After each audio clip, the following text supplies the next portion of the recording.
Hi guys, happy Monday morning here in the Bulacan. Manding maulap. Manding madilim ang ating kalangitan. Yes. Ayan po. Ayan, nag-walking kami guys. Yes, nag-walking kami ngayon kasi tagal na ako talaga nakapag-walking. Ang walking ko ay hindi siya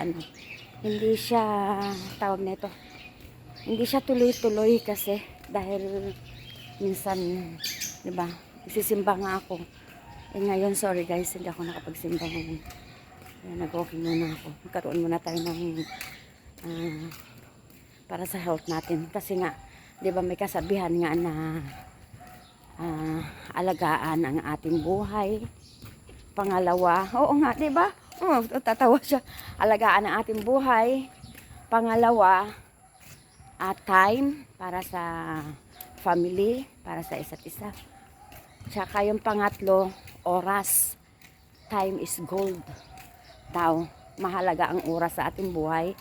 At tsaka pang-apat, syempre, si God, ating Panginoon. Yun po yung importante.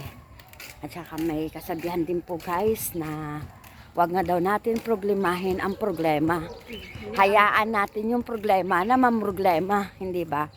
Ganun po yun. Alam ko, tulad ng mga kaibigan ako, hi Sel, good morning. Ano mga pagsubok natin sa buhay, ano man mga problema sa araw-araw na dumarating, huwag po natin isipin po yan. Kasi nga po, isipin natin yung ngayon. Huwag daw natin isipin yang bukas. Kasi bukas hindi nyo alam kung ano ang mangyayari sa bukas. 'Di ba? Tsaka ano man yung karangyaan, ano man yung mga daily routine nyo o ano man ba mga kasiyahan, banding or what. Lagi natin isipin sa buhay natin na yan ay temporary lang. Temporary lang lahat po yan guys. Ayan, bamboo shoot. Yan, ayan, bamboo shoot.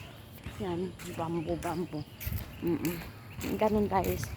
Tsaka ako, syempre, marami dumarating sa buhay natin ng mga hindi pagkakaunawaan. Lalo na sa family.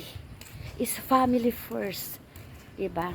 Kasi ang problema, yun nga ang problema, wag natin problemahin ang problema kasi ang problema, hayaan mo siya mamroblema sa sarili niya.